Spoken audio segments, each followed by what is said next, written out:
Salut à toi Papy du Rhum, bienvenue sur la chaîne du bar de l'ours. L'ours c'est moi, le bar il est derrière. Et aujourd'hui on est sur un format blabla au rhum et on est avec Laurent, ou dois-je dire le blog à Roger. Donc Roger peut-être, comment est-ce que tu veux qu'on t'appelle? C'est comme on veut, on va m'appeler Roger parce que je suis plus connu là-dessus en cause en rhum. C'est parti. Et ben alors on va t'appeler Roger. De toute façon, comme on est que deux, dès que tu appelles quelqu'un, je sais que c'est moi. Donc ça va aller. Parfait. Est-ce que tu peux te présenter un petit peu pour s'il y avait des gens qui ne te connaissaient pas en quelques lignes, et puis présenter un petit peu la passion autour du rhum, comment t'es arrivé dans ce genre de choses? Ouais, donc voilà, je m'appelle Laurent Roger, donc amateur belge de rhum depuis 2014, 2013, un truc du style. Et au fil du temps, des discussions sur différents groupes, on fait des connaissances, on crée des groupes, on crée des groupes de dégustation. Et puis, on poste des retours, on poste des avis. Et puis, je me suis dit un jour, étant programmeur, tiens, je ferais bien un site où je raconte un petit peu mes dégustations plutôt que de les voir perdus dans les méandres de Facebook. Et je lisais beaucoup du rhum et les rhums de l'homme à la poussette à l'époque, donc je m'étais dit pourquoi pas faire ça, mais en mode belge, tu vois, donc en mode plus moins précis, plus décontracté. Ok. J'aime bien le mode belge. C'était le but. Donc là, ça fait 6 ans que le machin est en place, et donc on a vécu des chouettes aventures, des chouettes rencontres, goûté des très bons trucs, des moins bons aussi, mais bon, ça c'est comme ça pour tout le monde. Et donc voilà, amateur de rhum, mais pas du tout professionnel. Tu sais que moi je me rappelle, t'as été un des tout premiers, si ce n'est le premier, à m'envoyer des samples pour la chaîne, au tout début de la chaîne. Et je me souviens que tu m'avais envoyé des sacrées choses en plus. Tu m'avais envoyé c'était un porc mourant. Il me semble que c'était les bouteilles rondes. Non, c'était la version, je pense, allongée, le premier format. Ah, peut-être. Parole d'Alien. Ouais. Très bon. Et donc, tu vois, moi, je sais que ça m'avait marqué à l'époque quand tu m'avais envoyé ça et tout. Ça a été très, très cool. Et ça fait partie des échanges qui m'ont plu, tu vois, et qui ont fait que la chaîne grandisse aussi, tu vois. Donc ça me fait très plaisir de pouvoir échanger avec toi aujourd'hui. Et qu'on puisse parler de l'univers de la canne à sucre. Que là on vient de parler de cognac. Est-ce que c'était quand t'as lancé le blog, c'était exclusivement rhum, ou t'avais lancé ça avec d'autres alcools? Je me rappelle pas du tout si t'avais. À la base, c'était pour parler de rhum parce que je buvais essentiellement des rhums dans l'univers des spiritueux. Ouais. Maintenant, j'avais sciemment évité le mot rhum dans le nom, comme on pouvait retrouver sur du rhum ou les rhums de l'homme à la poussette ou rhum de world et toutes ces choses-là. Parce que je m'étais dit qu'un jour ou l'autre, j'allais forcément dévier sur autre chose de sympa. Donc j'ai déjà parlé 2-3 fois de cognac, d'armagnac, je parlais de bière, j'ai fait un sujet sur de la gueuse. Okay. Et qu'on pourrait même arriver à ce que je parle un jour d'une review d'un concert. Je veux dire, le nom est tellement large et vaste qu'au final, on fait ce qu'on veut dessus. Ce qui n'empêche que les autres qui ont le nom rhum peuvent effectivement parler d'autres choses aussi, mais oui. Voilà. Donc, mais à la base, oui, parce que le rhum, c'est mon premier amour dans les spiritueux. Okay. Quand je suis tombé sur un Angostura 1919, ça a tout de suite fait un petit peu tilt. Donc on était déjà. C'était une version où il y avait du Caroni dedans. Les gens vont demander. Je ne saurais pas te dire parce que à l'époque je ne connaissais pas Caroni et voilà. Donc, mais j'ai entendu dire effectivement que les 1919 il y avait un peu de Caroni. Moi j'ai beaucoup aimé aussi à mes débuts. Hein. Les Angostura, ça a été longtemps des trucs que j'aime beaucoup. Et puis c'est quelque chose de correct. Je pense qu'il n'y a pas trop de crasse dedans. Ouais.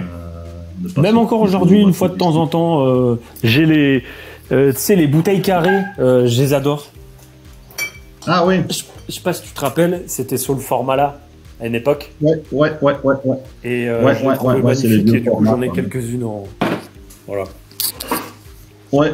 Et donc voilà, donc ouais, à l'époque c'était ces machins-là, puis j'ai commencé à lire un peu plus, beaucoup Cyril de Durom, qui justement parlait des Caronides, des Demerara, d'agricoles sympas. Et donc souvent à l'époque je lisais puis je cherchais la bouteille, et alors j'essayais de retrouver ce qu'il racontait pour essayer de voir si pendant que tu dégustais, plus ou moins raccord. Ouais, c'était sympa quoi. Et donc voilà. Donc, mais après oui, là maintenant, ça fait quelques années que je m'ouvre à plein d'autres choses qui sont tout aussi sympathiques, comme des whiskies, des cognacs, des armagnacs, des eaux de vie. Il y a quand même des choses magnifiques à gauche, à droite, et ça permet de ne pas tourner en rond, pas s'emmerder quoi. Exactement. Donc, et tu sais que c'est la première fois que je me suis fait la réflexion il y a peu de temps, où par exemple au Rumfest, donc 3 jours de rhum, et en fait le lundi, il y a quelqu'un qui m'a fait goûter en plein milieu du salon un cognac brut de fût, et écoute, j'ai adoré, parce qu'en fait ça faisait tellement quasiment 3 jours que j'étais dedans que ça m'a fait un bien fou au palais, mais vraiment j'ai eu une renaissance du palais. Et c'est vrai que on me demande des fois si tu t'ennuies pas du rhum, tu vois.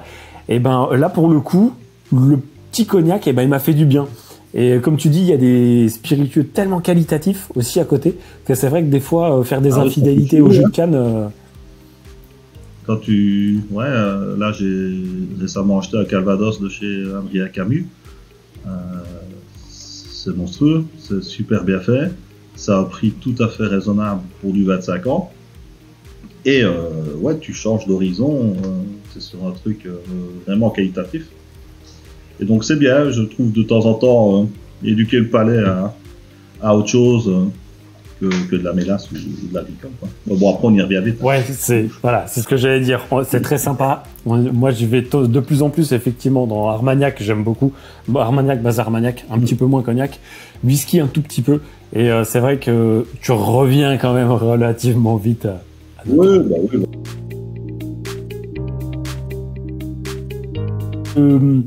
Dans le vif du sujet, et justement qu'on parle un petit peu de notre alcool favori, on va traiter un peu quelques questions et on va parler un petit peu du monde du rhum aujourd'hui. Moi j'ai une question, une interrogation, c'est sur tout ce qui est étiquette, et voir toi quel est ton avis aussi sur la question, parce que c'est vrai qu'on a souvent eu jusqu'à aujourd'hui des gens qui nous disaient il n'y a pas d'informations sur l'étiquette, ou pas assez, ou etc. Et en fait, on se retrouve là depuis 2 ans avec des bouteilles, des fois, où tu as des explications qui sont peut-être même presque trop détaillées, des fois. Et on se retrouve avec des trucs où tu as absolument tout. T'as même le jour exact, voire même l'heure de la distillation. Alors que bon, tu mets le mois et tu mets l'année, bon bah voilà, on est content et on a l'information. Et on se retrouve avec des informations où en fait des fois t'as des étiquettes où t'as absolument rien. Et t'en as d'autres sur un autre côté où tu vas avoir une étiquette avec une rallonge comme ça et tu vas voir absolument tous les détails. Et quel est toi ton point de vue d'amateur éclairé sur ce genre de choses? Est-ce que pour toi c'est un truc qui est bien du coup, ou est-ce que au contraire il y a peut-être même un moment où il faudrait réussir à trouver le juste milieu? Oui, effectivement, de plus en plus on se retrouve avec des étiquettes surchargées comme pas possible. Soit c'est des gros logos full proof, machin, truc bidule, bio, enfin ça devient un peu les écussons de l'armée mexicaine, hein, tu vois plus le nom, mais le nom de médaille. Donc ça, c'est déjà arrivé sur 2-3. Il y a Plantation qui a été beaucoup critiqué tout un temps justement pour l'ajout de sucre et toutes ces choses-là. Donc là, maintenant, ils le mettent. Je trouve que chez eux, c'est intéressant par rapport au fait que ouais, tu as des cuvées avec un ajout de sucre de fois conséquent qui va plaire à une certaine partie du public et moins à l'autre. Donc je me dis que dans ce sens-là, chez eux, effectivement, c'est utile. Après, il y a encore plein d'autres informations sur les taux d'ester et tout ça. Bon, voilà, voilà quoi. J'aurais tendance à dire que ça c'est plus pour le folklore qu'autre chose. Enfin, moi, hein, après il y a peut-être des gens qui s'intéressent, mais perso ça ne m'intéresse pas trop. Maintenant, je trouve que ça dévie un petit peu. C'est à celui qui aura le plus d'infos, j'ai l'impression. Et des fois, c'est même à se demander l'intérêt qu'on a, et puis deux, la véracité des informations, parce qu'au final, il y a plein d'infos. Je suis pas toujours persuadé que les gens connaissent quand ils achètent le fût. Ouais. Donc, c'est vrai que des fois, t'as des infos trucs, sur des trucs et quand tu parles un petit peu plus en détail avec les producteurs ou avec les gens, t'as même des fois des gens qui disent l'information, en fait, on a été la chercher. Ouais, et en fait, on n'est même pas vraiment sûr que ce soit la bonne information. Ben oui. Donc on dit distiller un soir de pleine lune par Saint-Valentin, machin. Enroulé dans du jambon. Oui, c'est ça quoi. Donc oui, des fois, bon voilà, quoi. Après ça reste du marketing, je trouve. Parce que j'ai pas de problème à déguster un rhum où il est marqué Jamaican Rhum 2010 par exemple. Bon, on va goûter et on voit si c'est bon ou pas. Le fait qu'il soit indiqué clairement si c'est un blend, si c'est un single casque plutôt, une petite déformation professionnelle. Après, c'est toujours bien, effectivement, quand tu connais l'âge et si ça blend, d'où ça vient. Mais au final, si le truc est bon, ben, tu t'en fous un petit peu de savoir à l'avance s'il y avait du Clarendon ou du Monimus, tu vois, c'est pour la science, c'est comique. Mais in fine, dans ton verre, quand tu vas le faire déguster à des gars qui sont moins amateurs, bah, ils s'en foutent un peu, quoi. Ouais. Donc, après, finalement, en fait, on revient peut-être un peu sur le type de consommateur, finalement, qu'on a aujourd'hui dans le monde du rhum. C'est vrai que ça faisait partie d'une des questions que je voulais aborder avec toi, mais c'est vrai qu'on est aussi sur un moment où tu as des gens qui sont de plus en plus pointus, même en tant que juste consommateurs, qui ont, on va dire, une connaissance beaucoup plus importante. Et après, on en a encore une grosse partie aussi qui ont beaucoup moins de connaissances et qui n'ont pas spécialement envie d'en avoir plus. Et comme tu dis, à partir du moment où le produit est bon, eh ben en fait, eux, ça leur va très bien. L'étiquette, il peut y avoir juste ça. Si la bouteille est belle, finalement, ça fonctionne, quoi. Oui, puis tu peux même aller à l'extrême. Tu sortirais un rhum canon vraiment top où il serait marqué dessus rhum et puis 45 degrés. Au final, pourquoi pas? Bon, après, effectivement, faut pas aller dans les extrêmes non plus, parce que c'est quand même bien de savoir un petit peu ce qui se passe. Mais allez, je pense à plein d'embouteilleurs où tu as des mers à rhum. Je ne te dis quand même pas ce qu'il y a dedans, mais pourtant, il y a des choses qui étaient magnifiques là-bas. Donc oui, voilà, je pense que c'est un peu du marketing. C'est sympa, mais c'est comme tout, les excès, voilà quoi. Je pense qu'il y a des choses qui sont pas utiles, quoi. Mais bon, ça devient plus dérangeant quand certains, à force d'être habitués à voir tous ces détails, qui des fois peuvent être un petit peu pas inventés, mais trouvés d'une façon X ou Y, bah, du coup sont tellement habitués à voir tous ces détails que dès que quelqu'un sort quelque chose avec moins de détails parce qu'il ne les a simplement pas, ça crie au scandale. Ça, c'est plus embêtant. Je vois ce que tu veux dire. C'est plus ça, voilà. Après, voilà, chacun fait comme il veut comme embouteilleur et voit son truc comme il le sent, mais il faut pas que ça devienne une norme. Et il faut pas que ça devienne négatif pour d'autres qui n'ont pas... Voilà, t'achètes un fût chez Main Rhum, la plupart du temps, on va te donner le millésime et d'où ça vient, mais après, ils savent pas trop. Hein, ils ont un truc, voilà. On n'est même pas sûr que ce soit le fût d'origine, des fois. Oui, bah oui, parce qu'ils reçoivent... la plupart du temps, c'est même pas le fût d'origine, parce qu'ils reçoivent du rhum blanc en bulk, qui tapent eux dans des fûts.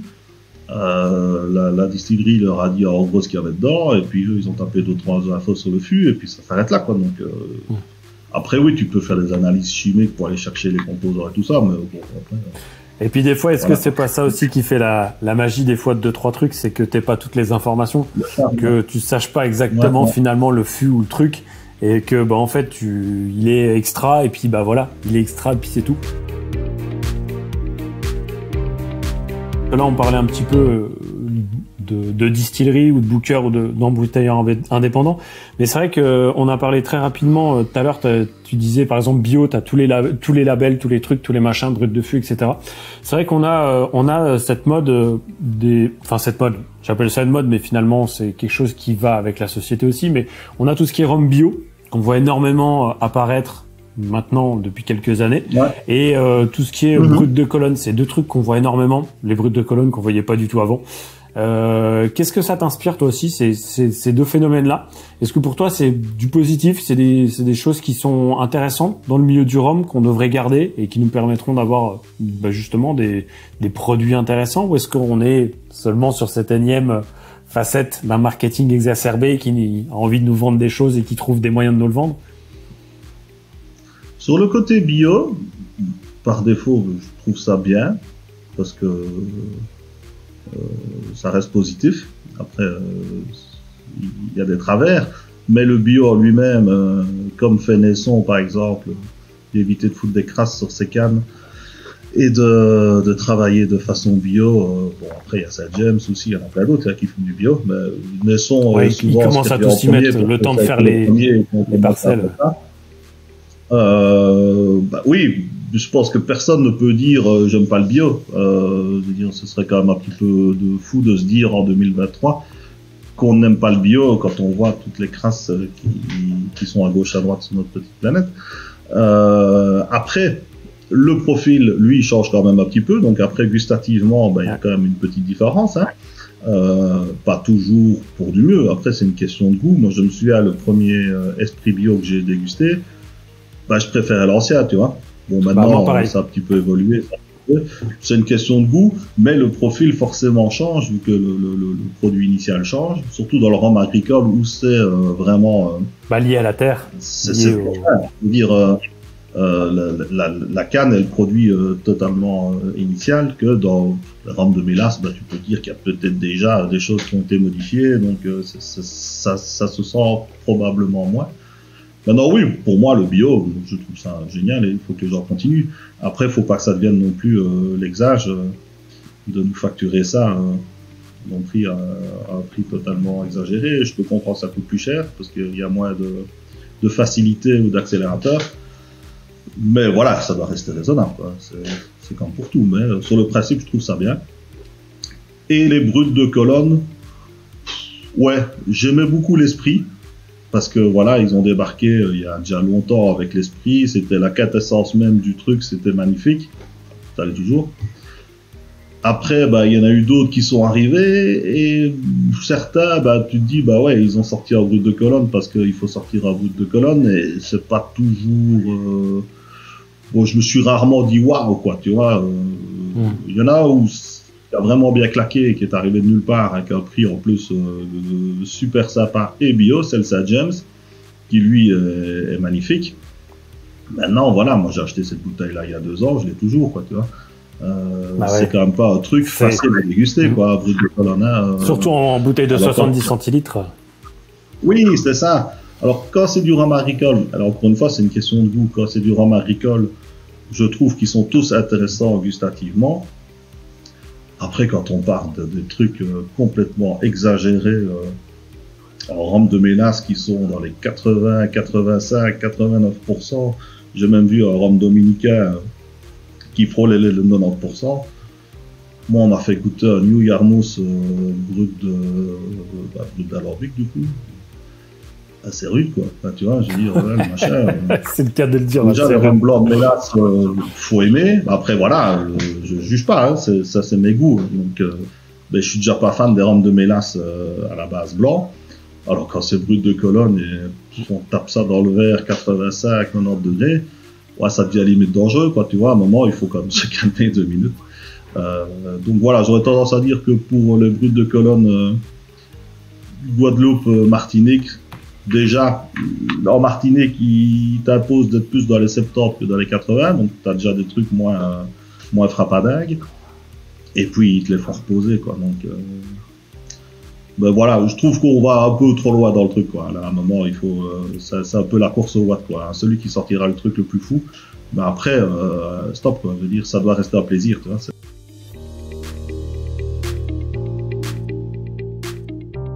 Si on parle de la réduction, je sais que toi t'es plutôt dans le camp de ceux qui trouvent que la réduction est une très bonne chose quand elle est faite intelligemment, évidemment. Moi, je suis quelqu'un qui aime bien les gros wattages, mais c'est vrai que de temps en temps, ça permet de revenir sur terre d'avoir des réductions qui soient bien faites, intelligentes, parce que des fois il y a des réductions qui sont faites basiquement, c'est juste qu'ils réduisent parce qu'ils ont toujours fait comme ça.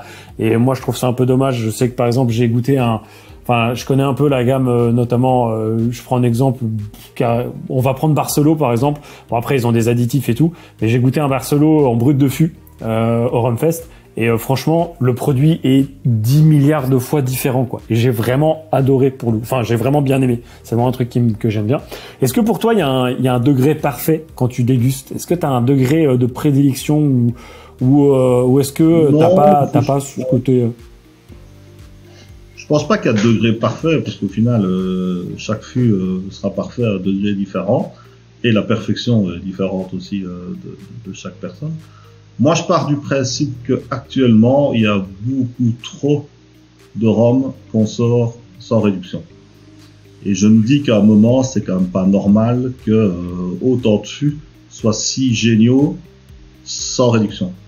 Je crois que c'est Chantal Comte qui m'avait expliqué ça il y a quelques temps, qu'elle, dans sa tête, il y avait même pas 5% de fûts qui méritaient d'être sortis tel quel, quoi. Je pense qu'elle n'a pas trop tort. Parce qu'après réduction, tu peux avoir un truc qui titre 65% en brut de fût. Tu vas goûter, tu vas le trouver un peu fermé, un peu tiré comme ça. Tu vas le réduire des fois de 4-5 degrés et ton machin il s'ouvre et il devient vraiment un autre produit, quoi. Donc des fois t'as pas fait de grand chose. Ce qu'il y a souvent, c'est que quand on entend réduction, ben souvent on pense à 40 degrés, 43 degrés, tu vois. Ce qui est pas nécessairement le cas. Tu peux réduire un tout petit peu, ou alors t'as les degrés intermédiaires dans les 50-55. Moi je sais bien que quand Vélier sortait ses Caroni, quand on pouvait encore les acheter, il y a quelques années ça, t'avais souvent la version brute de fût et la version high proof qu'il appelait à 50-55. Souvent je préférais la version 50-55.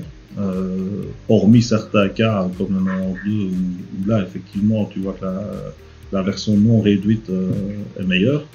Ben bon, c'était des assemblages, hein, mais c'était quand même non réduit. Mais pour le plaisir de dégustation, ouais, 50-55, je trouve ça bien, tu vois.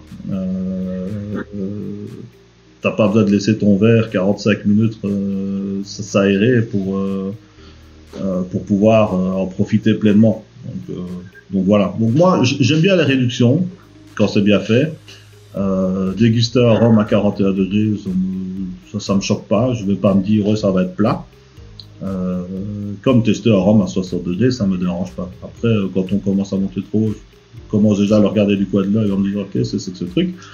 Mais voilà, je suis pas fermé à ça. Le premier Port-Mouroc, ça avait fait déguster de 2003, était réduit. Ah, je le trouvais merveilleux comme ça, quoi, tu vois. Et c'est marrant parce que moi, c'est vrai que j'aime bien quand il y a beaucoup de watts, mais c'est vrai que là, par exemple, on va faire une cuvée numéro 4 en fin d'année je repars avec Ferroni, et là, je suis reparti sur un degré 50 degrés. Parce que la baffe de l'ours on était à 62, le Belize avec Excellence Rhum qui est là. Je me rappelle de ton retour. L'Odyssée, donc le Belize avec Excellence Rhum, donc il a été à 64 je crois, et j'ai sorti un brut de Cologne avec Tamouré, donc là on est à 80 degrés, tu vois.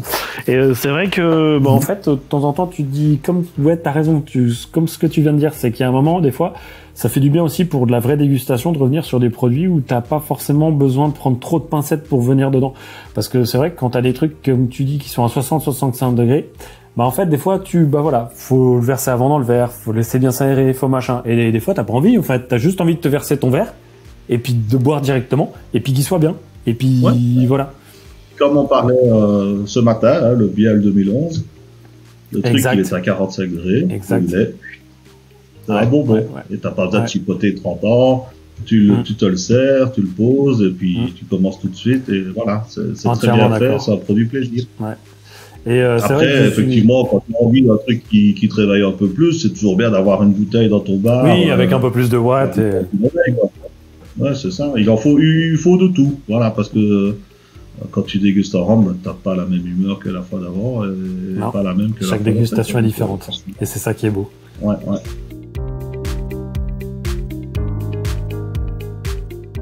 Je repars juste sur le marché mondial, tu vois, du rhum. On en a parlé un petit peu, des habitudes de consommation et tout, et qu'il y a de plus en plus de gens qui viennent, même si on parle francophone, même déjà rien que francophone, le marché est de plus en plus large chaque année. Comment tu vois, toi, l'évolution? Est-ce que tu penses qu'on va rester justement sur ce côté où on va avoir toujours de plus en plus de monde, on va continuer à grimper dans les prix, etc., etc., etc., ou est-ce que tu penses qu'on va avoir peut-être un moment dans 2 ans, 3 ans, 4 ans, où on va peut-être arriver à un plafond et peut-être que finalement il va y avoir un creux, que ce soit en termes de tarifs ou en termes de gens aussi? Est-ce que les gens vont aller vers d'autres spiritueux finalement? Parce que des fois, moi aussi, j'ai des gens qui me disent, j'arrive dans un rayon, il y a 67 bouteilles de rhum et je sais pas laquelle choisir. Donc du coup, bah en fait, je vais prendre une bouteille de Jim Beam là à côté de moi que je connais et puis je repars et puis j'en prends pas finalement. Ouais, ouais.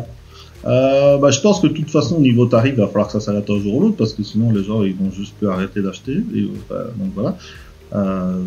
Donc je pense qu'il y a quand même certaines marques qui devraient quand même un petit peu faire attention, parce que monter en tarif, ça c'est facile. Après, quand on diminue d'un seul coup, ça fait vraiment, bon ok, tu nous as bien eu pendant quelques années, maintenant tu remets un prix normal. Donc c'est plus difficile commercialement de diminuer ces prix.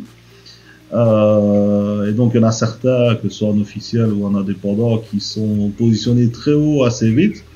Soit ils restent à ce niveau-là, ou soit ils continuent à augmenter. Mais allez, si on se met dans le cas des Caroni, je pense que ça va devoir à un moment s'arrêter, parce que là le dernier Bristol qui est sorti était à 700 €. Les derniers Vélier, c'était les single casques qui sont à 2500 €. C'est plus pour nous, quoi, tu vois. Ah bah non, là, donc, qui va avoir donc si plus personne les achète, à un moment, ça a beau avoir une valeur haute, si personne les achète, ça n'a pas de valeur.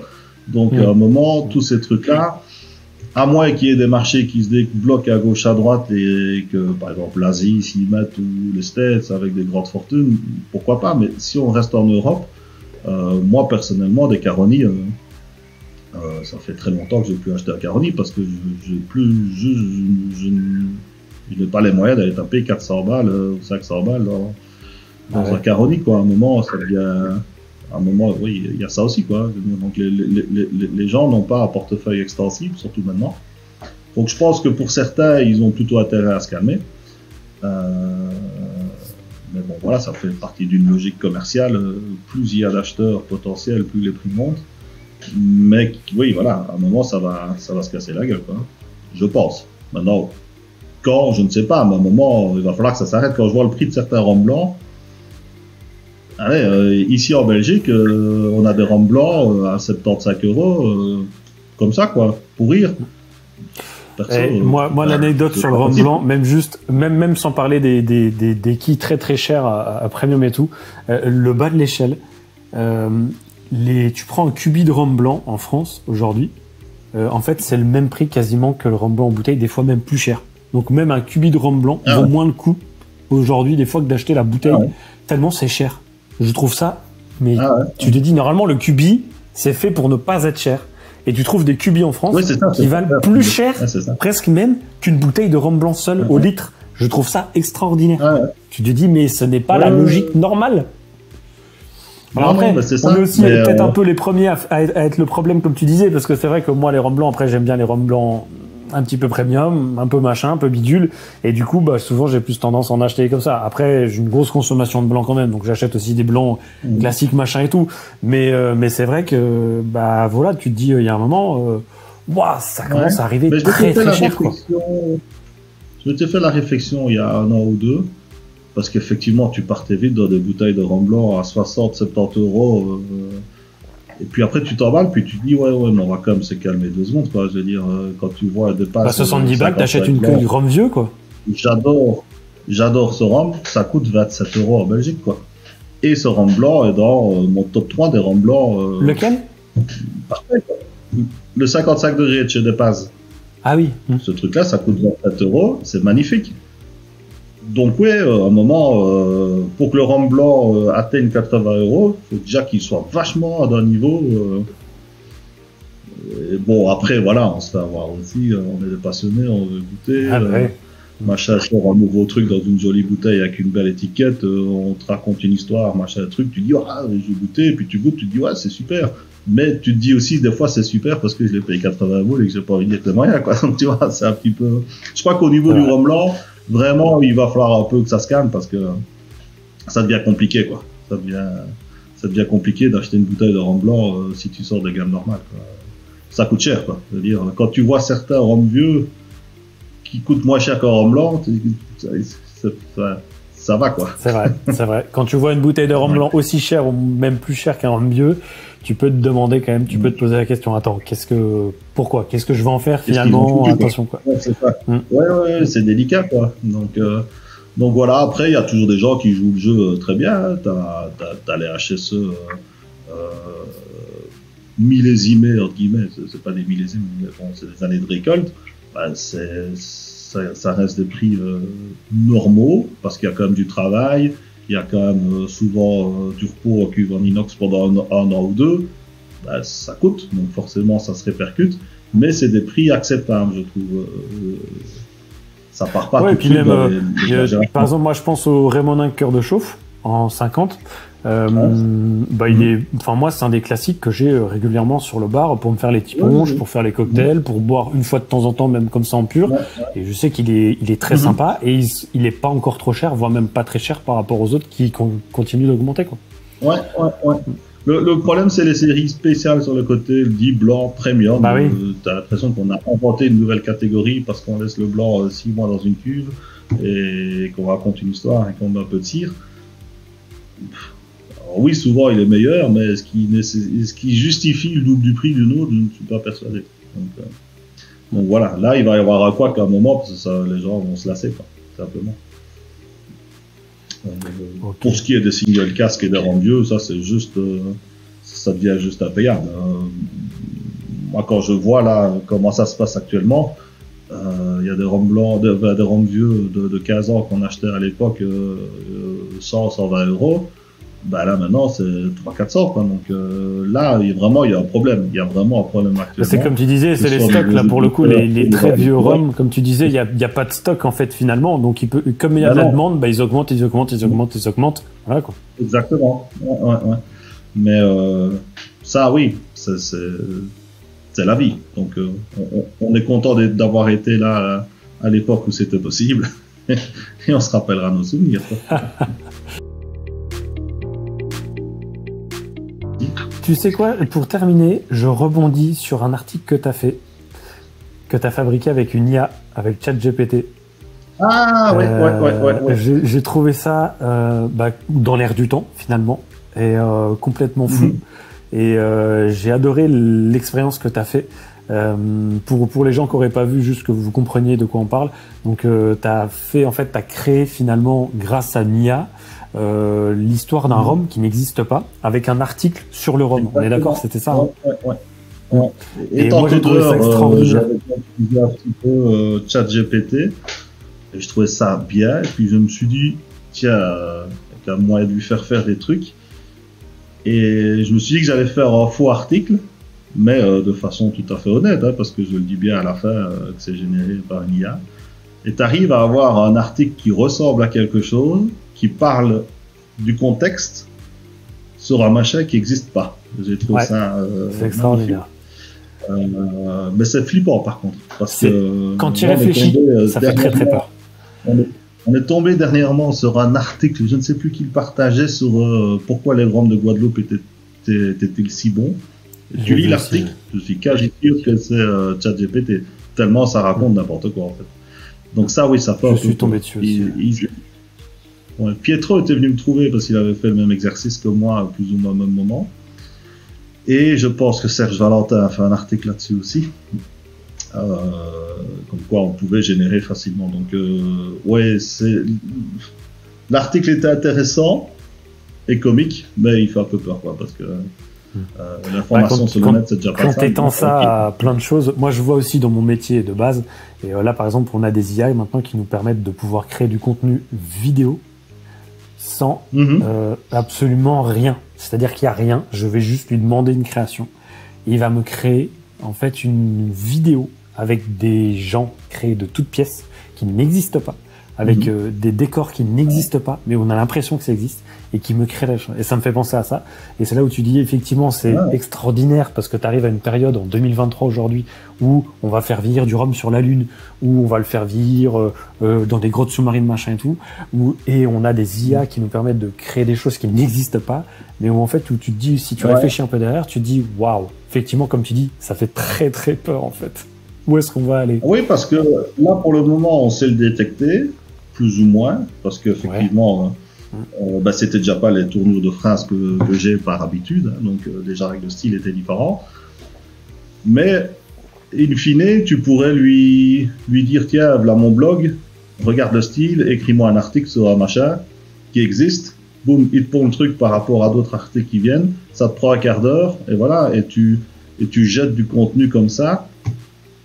Tu perds toute notion éducative ou intéressante, quoi, parce que mais bon voilà, ça c'est la vie. Mais je trouvais ça intéressant de le mettre, ne fût-ce que pour moi tester, et si je peux montrer et pour interpeller les gens aussi dessus, faut faire attention à ça, quoi. Bon voilà quoi, mais oui, c'est assez impressionnant. J'ai même testé, je lui ai demandé qu'il me fasse une bouteille de Caroni 79 en photo, mais ça n'a pas été là. Il m'a fait des trucs, c'était vraiment trop pourri, donc je ne l'ai pas fait. mais oui, c'était un peu flippant, quoi. T'as une petite anecdote ou une petite phrase, une petite citation, un petit truc pour terminer que tu voudrais partager avec nous? Oh, des anecdotes en 6 ans, oui. Avec le blog, j'en ai un fameux paquet.